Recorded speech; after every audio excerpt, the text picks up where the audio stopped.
Whoa, hey, long time no see. Every dancer in hip-hop culture has their own unique lived experience and memories.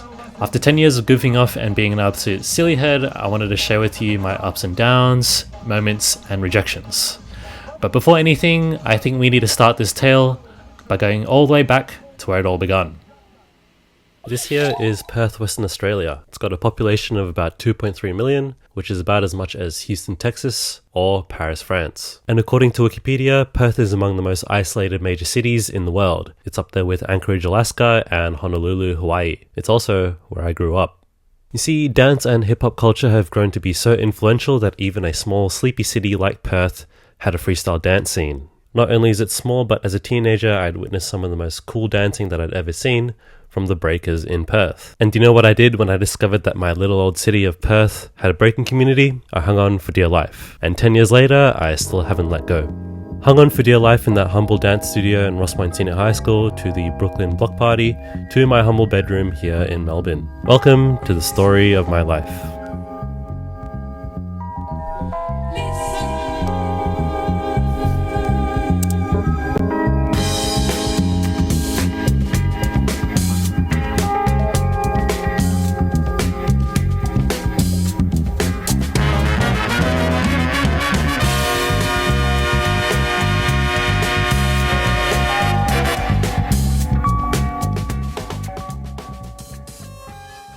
So I'm wholeheartedly a product of the YouTube generation. I caught the bug, of course, from ABDC. I watched the main crews like IME, Quest Crew, Carbon Modern, Super Crew, and all the others, along with other YouTubers who were friends with those guys like Ryan Higa and Kev Jumper. I was watching the videos that all the other diaspora Asians were watching at the time, and just like every other diaspora Asian, I also tried my hand at breakdancing. I went to the park, tried to do an airflow without learning how to handstand, and immediately fell on my face. Yeah, you know how that one goes. And since that fateful day, dance had kind of reared its head in my life since then. Walking through Perth City, you can see people practicing outside of Forest Chase, or breakers practicing outside of Woolworths Hay Street, a popular spot for dancing and lost souls. It's almost like the universe was sending me a message, or maybe I just had confirmation bias.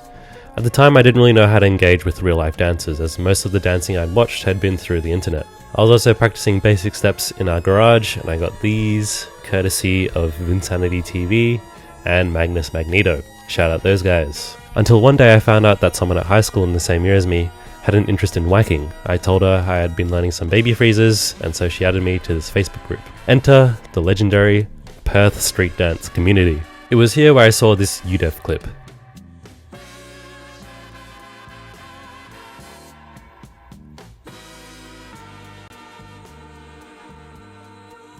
It was made by Mason Rose, a Australian b-boy and really good filmmaker, who was doing a lot of the promo for Silverback at the time. It was starring b-boy Rush, who was originally from New Zealand but was living in Perth around then. Alongside this breaking clip, I had seen a poster for a breaking battle that was happening a week later, Down and Out, a 1v1 b-boy battle held at King Street Art Centre. That's when I knew it was time for me to make a move and see what this was all about. It was time for me, a bedroom b-boy, to enter the cypher. That whole event I was batshit nervous, and I think I only ended up getting down once that night. But I think that one round was enough to know that I wanted to continue breaking and practicing and improving as well, so I could get down with all the other cool b-boys who were there. So this was great because at that jam I actually ended up meeting another noob level b-boy who went to the same school as me but was in the year level above. Shout out Jeff. Yep, Jeff and Jaffrey. Going at it. And so, my first training partner. Him and I would spend most of our lunch breaks at school sneaking to the dance studio and practicing our moves. He would practice his little knee spin and I would practice my silly little swipe. Shit was meant to be. Eventually Jeff graduated and I was left all alone. But that was kind of a good thing though, because I could just be a shitty little noob in the corner of the studio doing my own thing. I later found out that there were open practice sessions in the city at King Street Art Centre, Saturdays at 5 PM and Thursdays at 7 PM. Let me tell you a story about my first practice here. So I'd walked up the stairs on a Saturday and it was about 4:50 PM. I'd been snooping around the studio to see if anyone was inside, but later I stumbled upon most of the breakers inside the green room warming up. Most of them were kind of older at this point and I was of course still a shitty ass teenager. So what I do at the time is I go up to one of them and I say, "Hey, is there breaking practice on?" And dude goes, "Yeah, we're just warming up." Bro, I kid you not, I got really fucking scared of that guy and I actually went home. My first practice session, guys. So good. Later on, some of those same guys would end up becoming my mentors and even my crewmates. So I guess things do pan out in the end. Anyways, I mustered up enough courage to eventually attend practice and I would start going on Saturdays. Eventually I would end up going on Thursdays and then I would start trying to practice at school as well. This then snowballed into me, you guessed it, trying to spend as much free time as I could breaking. And after months of practice, I actually ended up entering my first battle that year. A kids battle held at Cockburn Youth Centre. Cockburn Youth Centre. Not Cockburn Youth Centre. Now let's go with Cockburn Youth Centre, that's pretty funny. So Perth's breaking scene had always been relatively small compared to other cities, and the scene had kind of whittled down by the time I was starting. So there was only a top 8 in each of the categories. I think there was like an under 8 category, an under 12 category, and an under 16 category, which I entered. I think I ended up making it to the top 8 and then making it to semi-finals, so pretty cool. Kids battle, yeah. I tried to find every opportunity I could to dance, and dancing is slowly being incorporated into my own personal identity. You know, my commitment to dance at the time was still pretty volatile, and so I think I was only one instance away from quitting breaking forever. Kind of like those kids who end up quitting hip-hop before they gain anything fruitful from the culture. This was around 2015-2016, so at the time, the most popular footage that was going around was from the Silverback Open and UDEF events. This was around the birth of stance as well, so all the hottest b-boys from North America were getting exposure. Ziku and all the other guys who were affiliated with Monster Energy were getting most of the shine. But being a little noob kid from Perth, Western Australia, it was pretty hard for me to imagine being in an environment like that. I was always watching international events, but actually stepping foot in one was a really different story. Until I'm starting to hear whispers of a big international event in Singapore. It's actually a really big event that most of the Perth dancers are looking forward to every year, saving up their hard-earned dollars and marking it in their calendar year after year, from Friday, March 16th to Sunday, March 18th.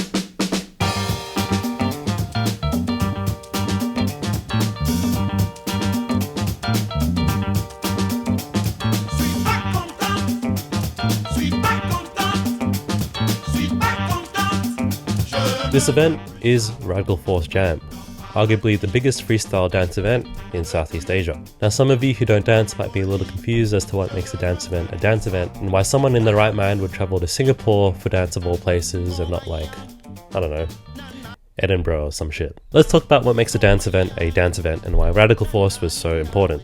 Reason number 1, international top level talent. Usually throughout the year, the breakers who are killing it or winning the most in high-level competitions around the world will usually reveal themselves. Whoever's killing it will most likely have a chance of being at Radikal Force as well. And for most of them, these high-level industry experts or professionals, we'll call in layman terms, will usually be at Radikal Force as well. And for most of them, they live pretty far away, so Radikal Force is usually their first time being in Singapore, or these days it's Da Nang, Vietnam. Reason number 2, an opportunity to battle and expose yourself to high-level breakers. Naturally, it only makes sense to go and try to compete with the best of the best. Usually, you would have a chance, even in the prelims, to go up against some pretty high-level breakers and get smoked for the first time. Breakers that you wouldn't necessarily be able to battle at home in your tiny hometown city. And of course, some of these industry professionals / experts are teaching dance workshops as well. Even just being given a mere crumb of knowledge in a workshop is really valuable in continuing your dance journey. And reason number 3, there's fun cultural experiences. Everyone loves to party, and of course, all these events usually have big after parties as well, where people can drink and explore a brand new city.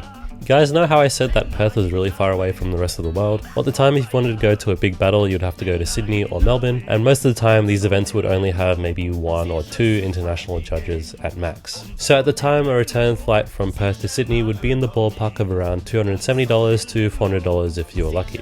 I went to Radikal Force in 2017 as my first breaking battle outside of Perth as a 17-year-old. You guys want to guess how much I paid for a round trip flight from Perth to Singapore back then? You want to guess? $180. If you were living in Perth back then, it cost you less to go to Singapore for Radikal Force, with all of these high-level breakers, really big international judges, and OGs and pioneers, than it did to go to Sydney, which had arguably a lot less. And I think this basically summarizes Perth's position in the world of breaking, that it's actually easier to go and get involved in Asia's breaking scene than it is to actually get involved in the scene in the East Coast. There was also always really good international breakers coming to Perth for study or working holiday as well. Back when I was growing up, these breakers were from Check and Minds, Band of Brothers, Aerial Crew, and this really good guy from Korea named Maid from a crew named Funky Steam. So by this point in time, I think I'd joined the fray pretty much. I graduated high school and I'd attended Radical Force Jam in Singapore every year from 2017 to 2019. In addition to a couple of other battles in Sydney. I think it's safe to say that I was kind of in the mix by this point. The years from 2017 to 2019 were pretty good for me in terms of training. A brand new dance studio that was opened by a popper opened up nearby me called Alpha Dance Studio. Alpha Male, Alpha Wolf Dance Studio. No, but Alpha Dance Studio was really good. The people who ran it really cared about wanting the scene to improve, so they actually opened up the studio for open practice every day. And I would spend a lot of my time there training and just being really annoying. I definitely have to give my flowers to Alpha Dance Studio and the team behind it. I don't think I would have improved all those years if it weren't for Alpha Dance Studio. Those years I also happened to do hashtag Break365. I'm sure most of you are very familiar with this movement. It's where you try to dance every day and post it on Instagram. These years were my university days as well, and I tried to find every bit of time that I could to practice. It was a little bit harder than practicing in high school, but I still pushed through when I could. So it was this point in time where I feel like I was documenting my practice the best. I was doing Break365, so I was filming every day, and I had a lot of footage of my practice. I kind of had to figure out what to do with all of this footage of my dance, so I actually tried to make some content. And so life kind of goes on, and you kind of end up losing yourself to the grind. And even though practicing every day is really annoying and showing up is super tiring, it's very important to do these things. Looking back at these days, I actually remember them quite fondly, almost a little teary-eyed. All the things that we hate to do actually end up becoming the most memorable and significant experiences of our youth.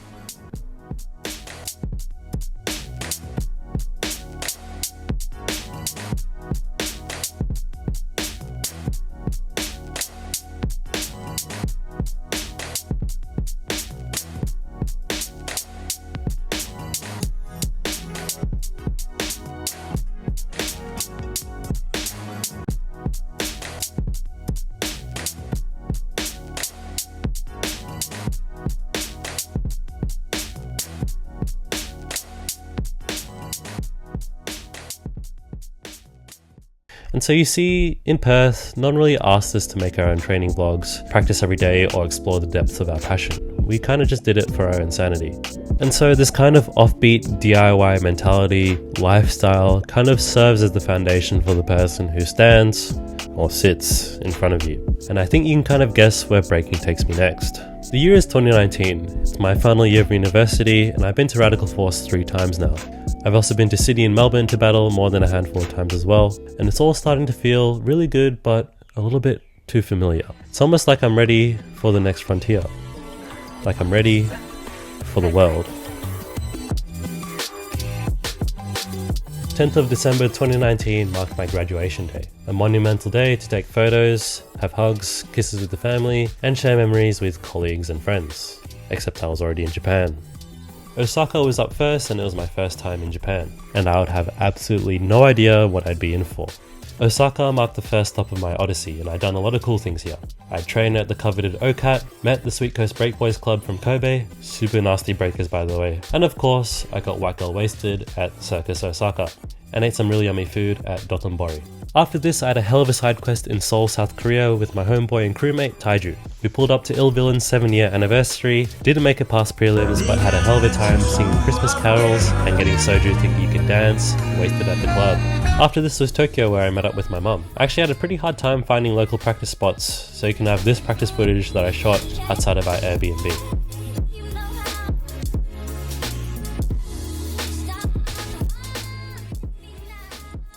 The kid was inspired back then for sure. After this was fellow isolated city, Honolulu, Hawaii. This was really good to just chill and have a nice sit on the beach. I think I only went to practice once at University of Hawaii, and mainly I spent most of my time being a tourist in Chinatown. I really like Chinatown in Honolulu. I think it's really fucking cool. Honolulu also feels really homely because I guess there's also a lot of people that kind of look like me there as well, which is cool. And after this was California. Here's the thing about California. I really feel like there was something brewing in the water there. Break365, SoCal. There was one b-boy on social media who was absolutely killing it at the time. This man was none other than Nico Spins, the guy who had actually pioneered Break365. I'd say that Nico Spins was one of the first normal, everyday breakers to show off their journey really well on social media. He wasn't sponsored by Red Bull, or he wasn't flying to Europe every weekend to battle. He was kind of just trying his best and showing up every day, which I think a lot of people really resonated with, including myself. He did a really good job of showcasing that show up every day, train hard with your friends, and enjoy a community vibe of San Diego.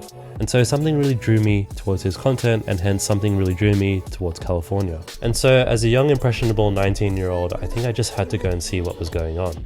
Side note, I was also doing a lot of video editing at this time as well, and I was kind of getting stuck into creative entrepreneurship as well. I had actually applied to be a video editor at The Future, this really big creative agency based in California. Maybe some of you might have come across their YouTube channel or come across their really famous Instagram carousels talking about the plight of being a creative entrepreneur. And they had an office in, you guessed it, Santa Monica, California. I didn't end up getting the job, but I feel like I had to go and visit to see what had birthed such creative visionaries like Nico Spins and Chris Do. I was truly inspired by what was going on there. When I meet someone or see something that really inspires me, I try to go and see what's going on there.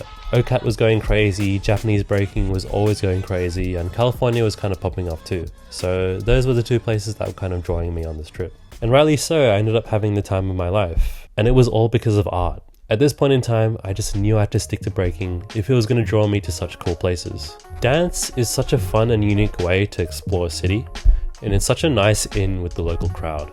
I feel like it's a really good way to connect with community, and dance I think is something really fun to explore the world with. A wise Italian man in my Osaka hostel told me that all you need to have for good travels is good food and good people. I still agree with him to this day, but in reality I think all you really need to have is good dance. So coming back to Australia, I kind of knew that this was going to be my thing. Even better, or even worse, COVID came around, which means that I had more time to practice, yippee! But also I couldn't go to battles or crew practice, which really sucked because I had that flame inside of me, and I was looking forward to battling more actually after traveling. Womp womp. I understand that for many artists, keeping that creative flame during COVID was actually pretty hard. Luckily in Perth, we were pretty isolated from the rest of the world, so we only had a few cases of COVID every day. If we were to have maybe 1 to 3 cases of COVID per day, we would instantly go into a lockdown of 3 to 4 days long. And I think that kind of worked out in the end. COVID was kind of that experimental era for everyone. That kind of do whatever you want, crocheting, weightlifting, watch Simpsons kind of era. For me, it was experimenting with YouTube and vlogging. I'm also super thankful that all the people in my corner in Perth kept on dancing and didn't quit and pushed through to the end of COVID. I'm also glad that no one became an OnlyFans model or a popular YouTube creator. God, imagine talking about breakdance on YouTube, right? And at this point in time, this is where I go from breaking enjoyer to breaking lunatic. As much as I love Perth and all the cherished memories that I have there, unfortunately it's kind of stopping me from reaching my own potential. I simply know that the world has more in store for me. I can't get rid of the feeling of being back in OCAT or training back in SoCal. I spend most of my time in Perth thinking about how I can be a better dancer and better human being for when I inevitably go back. My crewmate Journey lived in Melbourne for a bit, going back and forth between Perth and Melbourne, telling us about all the cool stories and experiences that he had in Melbourne, and basically how much better of a city Melbourne was than Perth. It's worth noting that Perth kind of froths Melbourne. Perth event organisers are always flying out Melbourne DJs to play at their gigs, Perth fashion labels are always going to Melbourne to expand their markets, and Perth at the time kind of looked towards Melbourne for lack of a better term, its creative identity. And so, we're moving to Melbourne, yay! And we're doing it during lockdown. And we're getting a job at a call center. And we're gonna give ourselves a really shitty haircut. Yay.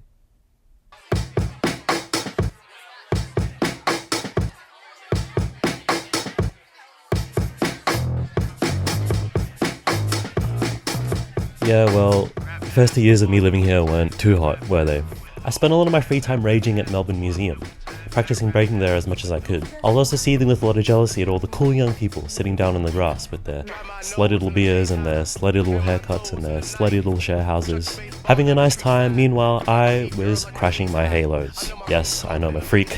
You don't have to rub it in, guys. It's fine. Anyways, I spent a lot of free time slaving away at the call center, practicing breaking and doing a bit of vlogging whenever I could. Somehow I also got signed to a modeling agency despite the shitty ass haircut, which basically kickstarted my career in the entertainment industry.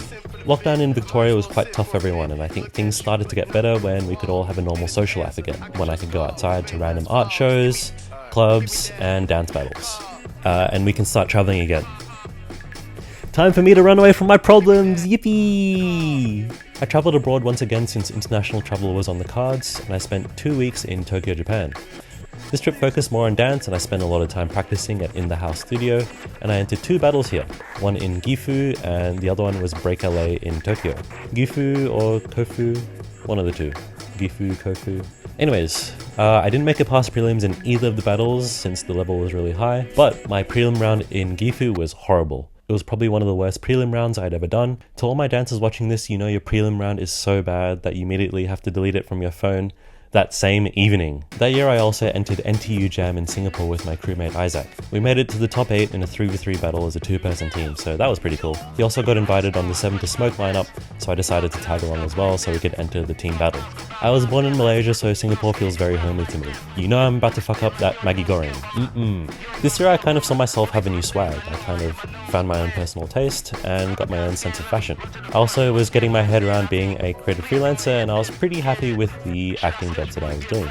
And I think on average I was entering 1 to 2 battles per month that year, so pretty good. I was also starting to feel myself with my knowledge and my experience in breaking, so I decided to go to QV and teach some street classes there as well. QV being one of the main public practice spots in Melbourne. These classes is actually where I go on to meet one of my biggest inspirations of the year, Lara. I also tried to qualify for the Olympics as well. Yeah. Look, I think if you made it this far into the video, I think you deserve to see the prelim round for my Olympic qualifier. Psych! Haha! Psych! Bitch.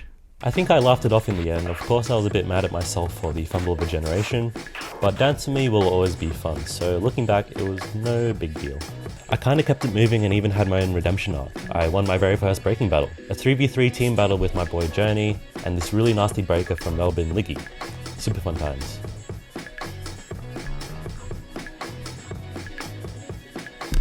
I'm actually going to show you guys the plaque from that breaking battle that we won. Here it is. It says, Steezy Walrus presents Till Death Do We Cypher, not champions, champipons. I'm a breaking champipon. The morning after that jam, I actually hopped on a flight to Sydney to enter another breaking battle, Approc 2023. It was a crew battle that we entered with a pickup squad, but we actually ended up making it past prelims there too, so that was pretty fun. Then I flew to Sydney again 2 weeks later to enter 2 back-to-back breaking battles, which I also made it past prelims in those too, so pretty good times. I feel like I got mine for sure. So coming out of 2023, I'd have to say that I was actually on a high.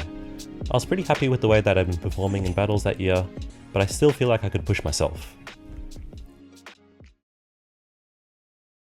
The first 3 months of 2024 were pretty hot. I went to another breaking battle in Sydney thrown by the homie Gerard. It's also the only battle round that I have on my Instagram, and I'll have it as a Instagram exclusive if you want to go watch it there. Anyways, I did some other cool shit as well. I featured in my first and probably only ever short film, Loneliness. Shout out to Danyan, Katie and Noah for that one. I also did a handful of small social media jobs as well to keep me going, and freelancing is feeling pretty good too. I also won my first ever open style battle with my friend and channel investor Lana. This was also the week after we had lost in top 8 of City Sessions. City Sessions is Melbourne's flagship freestyle dance event, and is arguably the most well supported battle event of the year. Anyways, this was just another story of Jaffrey redemption. This was also the year I worked a lot of shitty side quest jobs too, and I still kinda do, to be honest. One of these jobs is actually at Unka Museum, a Japanese kids museum that was actually exported from Tokyo to Melbourne. I spent most of the winter season working there and lead up to summer! Yurai summer! You guys remember my friend Lara who took those breaking classes from me back in 2023? She kind of had her own special development journey in Melbourne that I'd witnessed. You see, the reason I did those classes was because people from other dance styles told me that they wanted to try breaking as well.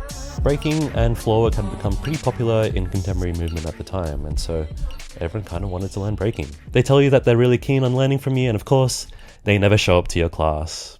Classic. But I still decided to do them anyway, and one funky German decided to show up. That was Lara. Oh, and also Kevin too, shout out that guy. You see, once upon a time in Germany, she actually trained pretty hard. She was on that path to becoming a career breaker. But alas, she was met with burnout, from the pressure of trying to please her mentors and do her community proud. You see, you can have this dedication to something and have this deep-rooted will to strive.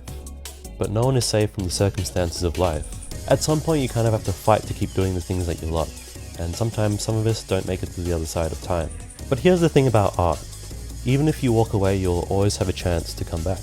and I think Lara decided to give herself a second chance with breaking. Mind you, I had no idea she was even in Melbourne, and this was my first time meeting her at the class.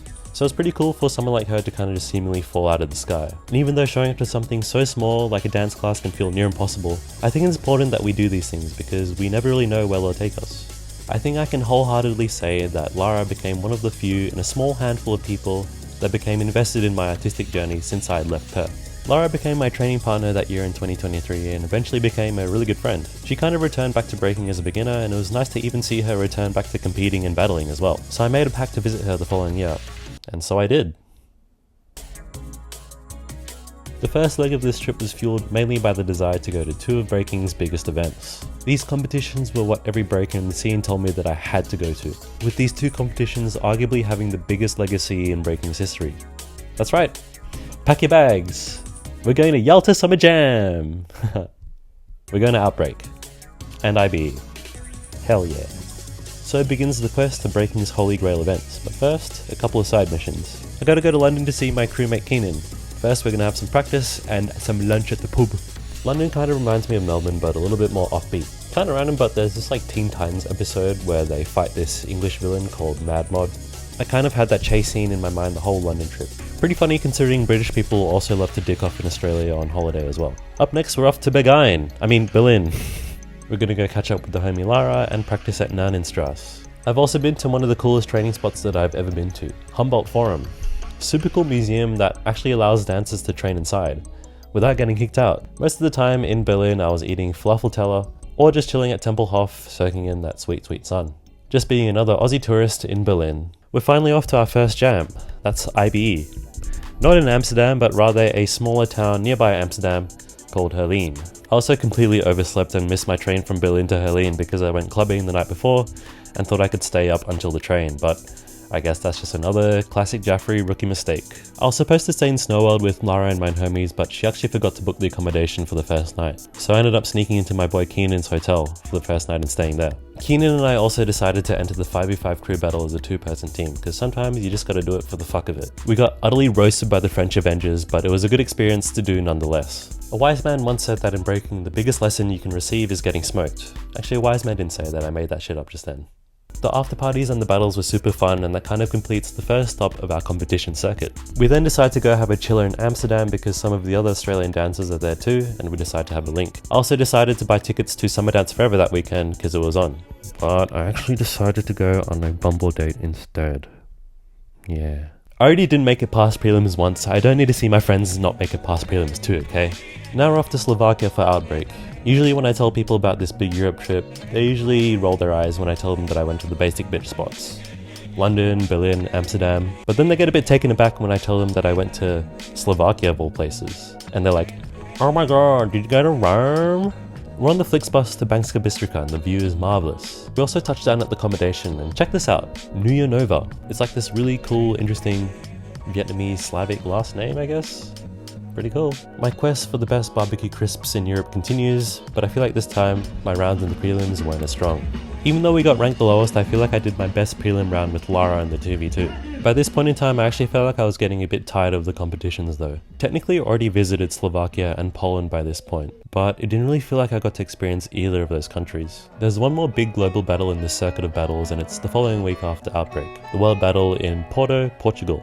I've never been to Portugal before, but out of the 3 cities, I think Porto is definitely the one that I want to visit the most. I can't lie, during this time I was a little bit tired of the whole wait for 3 hours to do your one prelim round situation that we had at these battles. There's this beautiful sun-kissed part of the country with all these scenic views, and you're telling me that I have to spend a whole 8 hours inside a venue with no windows? What? Matosinhos is just a train ride away, and the city is just too fucking gorgeous for me to not want to explore it. I spent most of my time actually trying to search for artistic inspiration in other places. Art galleries, cafes, eating good food and pastellinata along the way was also super fun as well. So it's Porto Book Fair, and I actually end up going to check it out. There's a bunch of really cool books in there. A bunch of design books, some children's novels, and some other stuff as well. But there's one book in particular that I can't take my eyes off of. On the cover is a cool photograph of this artsy, fun young couple from what looks like to be the US or America or something like this. The book is Patti Smith's Just Kids, or in Portuguese, Patti Smith's Pinhas Miros. Obviously I can't read Portuguese, so I guess I'll just have to find this book back at home. The following day, I actually end up making plans to go to Matosinhos Beach with one of my hostel roomies. I had just come back from a swim when she pulls out this book.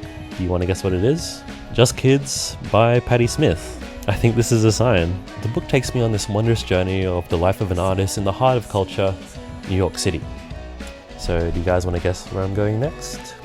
And so this moment kind of ends the chapter of my breaking/barbecue crisps crusades around Europe. I needed a little break from breaking, and it was enjoyable to just eat and drink well in Dublin. My final stop in Europe before flying to North America. And so it begins.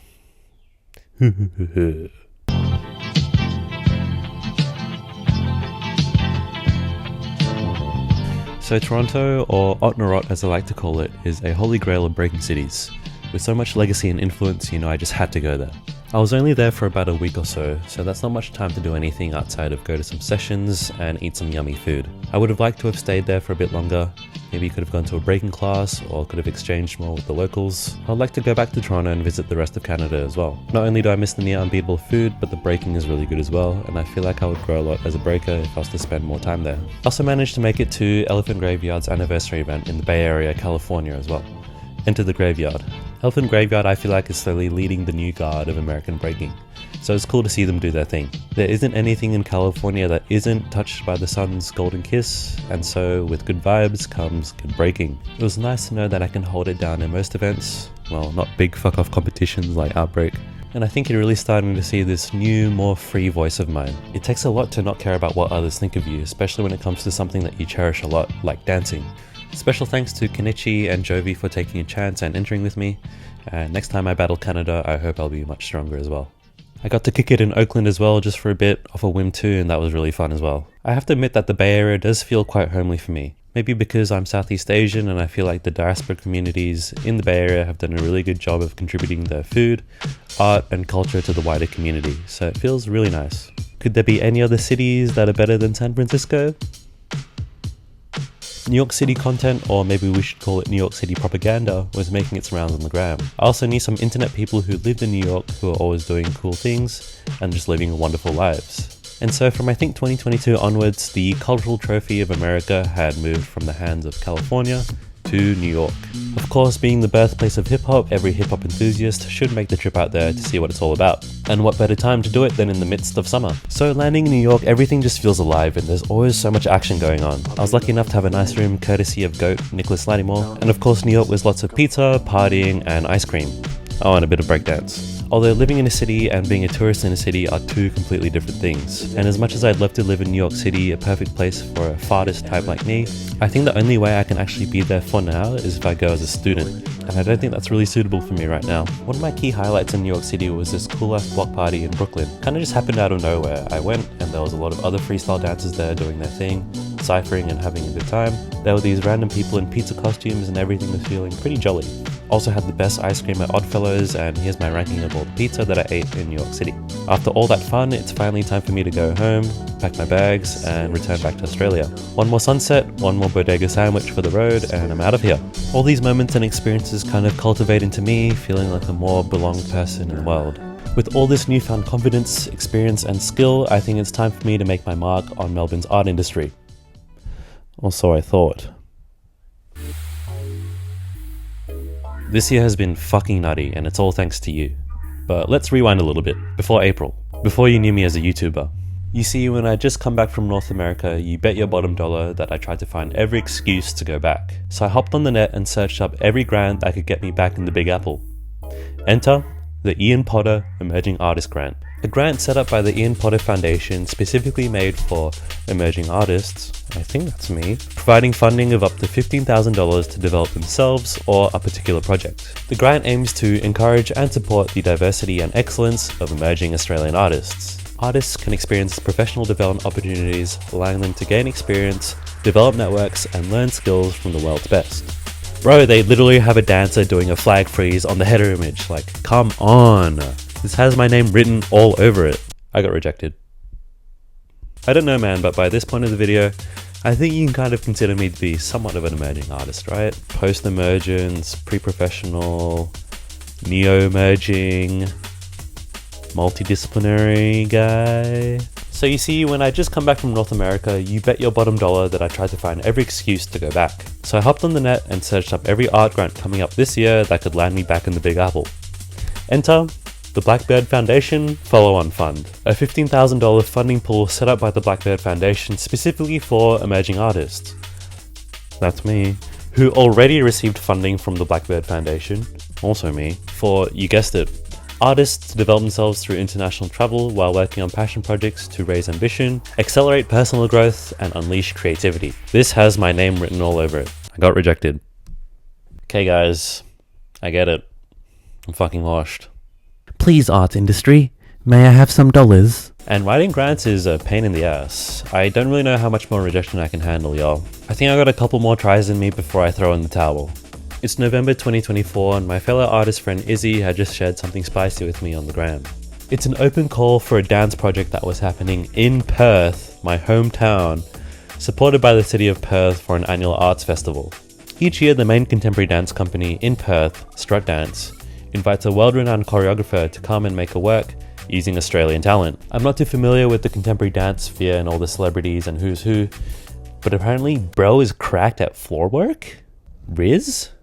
This is yet another chance for me to develop myself and my craft, and so I booked the ticket and prepare myself for the audition process. It's a lengthy 2-day audition that's actually being held at King Street Art Centre, the very place I started breaking. Home court advantage, okay. We have to do a bunch of strange dance activities. It's all a bit hazy in my head, but on day 1 we're being taught a phrase by the co-director Nick Coutier, and we're also doing a warm-up and we're just kind of getting to know each other as well. We also have to do a group work exercise and perform a solo for the panel at the very end of the day. I imagine this is kind of what it's like to audition for So You Think You Can Dance, on a smaller scale. After the first day of auditioning, we're then told to wait until that same night to see if we receive a text message asking us to come back for the audition on day 2. It's 8:30 PM and lucky for me, I do get the message. Oh yep, here we go.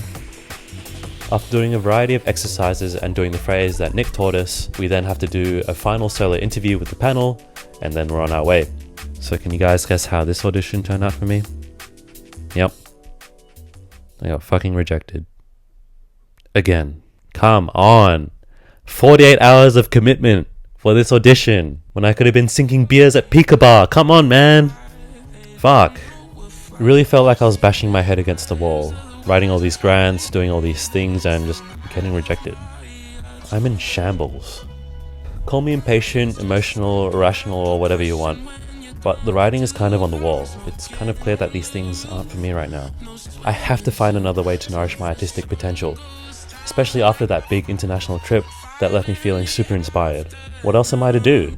It's time for one more audition. The audition of becoming a YouTuber. No!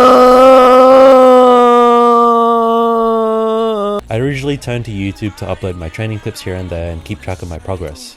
But over the years, I've really witnessed what YouTube as a media platform can really be. Sometimes you just have to accept the fact that you need to forge your own path. And maybe I should actually be happy that I didn't get accepted for those opportunities, for I wouldn't be sitting in front of you here to share the story. 2025 marks my 10th year of dance, and after 10 years of training, goofing off and self-discovery, I finally feel like I'm at the next frontier of my dance journey. The tutorial is finally finished, and now I can continue knowing that this is where I grow into myself. If history is doomed to repeat itself, then I'm due to pay the world a visit again, whether it be next year, the year after that, or the year after that. My time is running thin and it won't be long before I hit 30, so it's now or never. I guess this time, I would like for you to join me on the ride.